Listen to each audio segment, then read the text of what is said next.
This channel does not promote any violent, harmful, or illegal activities. All content provided by this channel is meant for an educational purpose only. এই মুহূর্তে breaking news, Great Eastern Trading Company দিচ্ছে festive sale offer. Lucky draw কন্টেস্টে পেতে পারেন গাড়ি, two wheeler, LED TV, electric kettle, mixer grinder এবং আরো অনেক কিছু। 65% ডিসকাউন্টের সাথে 20% ক্যাশব্যাক। এছাড়াও একটা ইএমআই ফ্রি, আকর্ষণীয় এক্সচেঞ্জ অফার, 10 কোটিরও বেশি উপহার ও ক্যাশব্যাক। এই সুযোগ হাতছাড়া করবেন না। আজই আসুন আপনার নিকটবর্তী গ্রেট ইস্টার্ন ট্রেডিং শোরুমে। খুশির 100 দিন কাটুক গ্রেট ইস্টার্নের সাথে। জমা জলের মধ্যে আরো একজনের মৃত্যু হয়েছে। পুরসভারই সাফাই কর্মী, তিনি জল নামানোর চেষ্টা করছিলেন রাজপুর সোনারপুরে, আর সেই সময় এই পুরসভার অস্থায়ী কর্মীর মৃত্যু হয় পুরসভার 14 নম্বর ওয়ার্ডের মিলনপল্লীতে। মৃতের নাম জয়ন্ত ঘোষ। বেশ কিছু সময় খোঁজাখুঁজির পর তাকে উদ্ধার করা সম্ভব হয়, কিন্তু হাসপাতালে নিয়ে গেলে মৃত ঘোষণা করা হয়।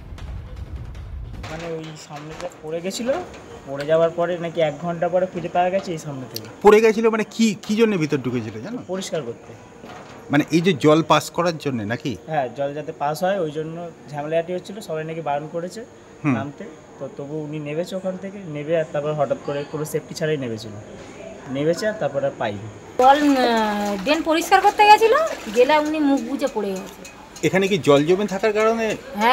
হ্যাঁ জল তো সারা জায়গা পরিষ্কার করে। উনি তো কর্পোরেশনের না কিসের কাজ করে, তো হ্যাঁ উনি করছিল পরিষেবা কাজ। আচ্ছা, এটা কখন ঘটেছে? তখন মানে 2 বাজে। সেই ম্যানহোলের যে ভেতরে যে হাইড্রেন, তার জলও কিন্তু এই হাঁটুর একটু উপর পর্যন্ত। সুতরাং সেখানে এমনি নর্মাল কোর্সে কেউ ডোবে না, দাঁড়িয়ে থেকে প্লাস্টিক তুলে নেবে। ওর কি খেয়াল হয়েছিল, ওকে সবাই বারণ করেছিল, কিন্তু তারপরে ওর গিয়েছিল এনিহাও। তারপরে তখন আমরা পাচ্ছিলাম না, আলটিমেটলি তারপরে আরও আমাদের আর বাদবাকি যারা কর্মীরা ছিল তারা সবাই ছিল, আমাদের ওয়ার্ডের সুপারভাইজাররাও ছিল, ওয়ার্ড কমিটির লোকজন সবাই ছিলেন, তারা সবাই মিলে তারপরে তাকে পার করেছিল। এই জমা জলে খোলা তারে ছোবলে তড়িৎ গতিতে মৃত্যু হয়ে গেল। একসঙ্গে আমরা পরপর দেখলাম 10টা প্রাণ চলে গেল। তা নিয়ে রাজ্য প্রশাসন আর সিএসসির মধ্যে দায় ঠেলাঠেলি চলছে। মৃতদের পরিবার পিছু আর্থিক সাহায্যের কথাও রাজ্য ঘোষণা করেছে, পাশাপাশি সিএসসিকে আর্থিক সাহায্যের কথাও বলা হয়েছে। কিন্তু কোন গলদে এতগুলো প্রাণ ঝরে গেল, গণ্ডগোলটা ঠিক কোথায়? আমরা TV9 বাংলা এলাকা ধরে ধরে সেটা খোঁজার চেষ্টা করেছি। দেখুন এক্সক্লুসিভ রিপোর্ট।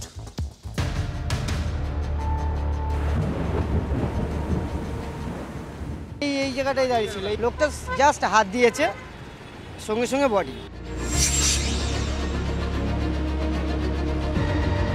চোখের পলক ফেলার আগেই শেষ।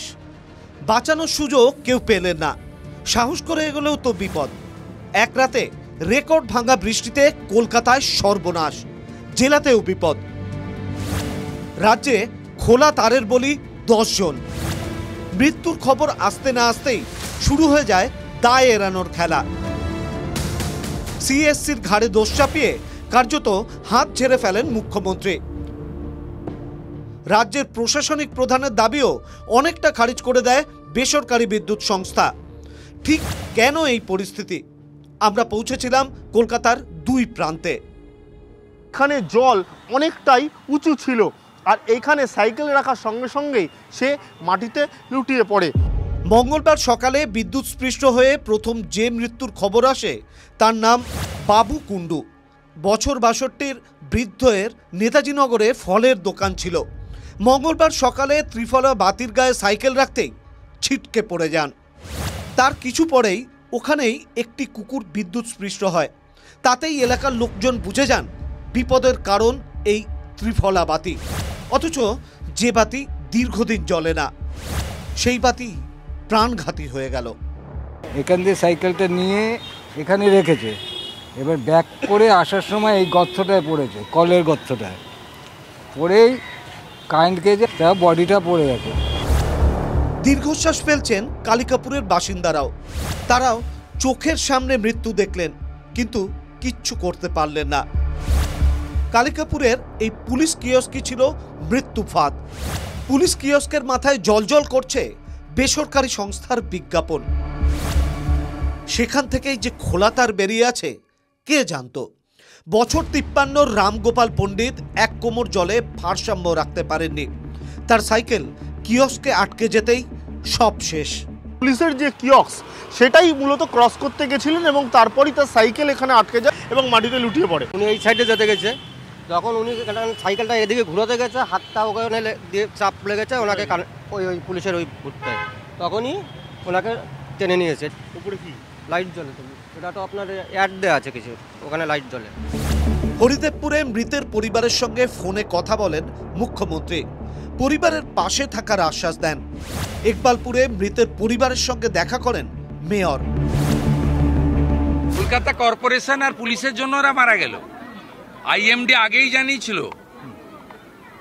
এই মুখ্যমন্ত্রী 2 লাখ টাকা নিতে না বলবো, আমি 2.5 লাখ টাকা করে দেবো। সিএসসি যদি আরেকটু সতর্ক থাকতো, আরেকটু প্রিভেন্টিভ মেজার্স নেওয়া থাকতো, তাহলে এতগুলো প্রাণহানি হতো না। মুখ্যমন্ত্রী সেই কথাটাই বারবার করে বলেছেন। মৃতদের পরিবারকে ক্ষতিপূরণ দিতে হবে এবং বারবার কেন এভাবে খোলা তারে মৃত্যু হচ্ছে, বিচার বিভাগীয় তদন্তের দাবিতে এদিন কলকাতা হাইকোর্টে জনস্বার্থ মামলা করেন নওশাদ সিদ্দিকী। গোয়েঙ্কাবাবু ভার্সেস যেন ব্যানার্জি বাবুদের দায় ঠেলাঠেলি হচ্ছে। নাগরিক সুরক্ষা বলে কিছুই নাই কলকাতা শহরে। সেজন্য আমি আমার মানবিকতার খাতিরে জায়গা থেকে এসে আমি আজকে পিআইএল করেছি। বিদ্যুৎ স্পৃষ্ট হয়ে মৃত্যু মিছিল ঘিরে রাজনৈতিক আকচাকচি চলছেই, সঙ্গে ক্ষোভ বিক্ষোভ। ধর্মতলায় সিএসসির অফিসে বিক্ষোভ দেখায় বিদ্যুৎ গ্রাহকদের সংগঠন আবেকা। সুশোভন ভট্টাচার্য ও সৌভিক সরকারের রিপোর্ট, TV9 বাংলা।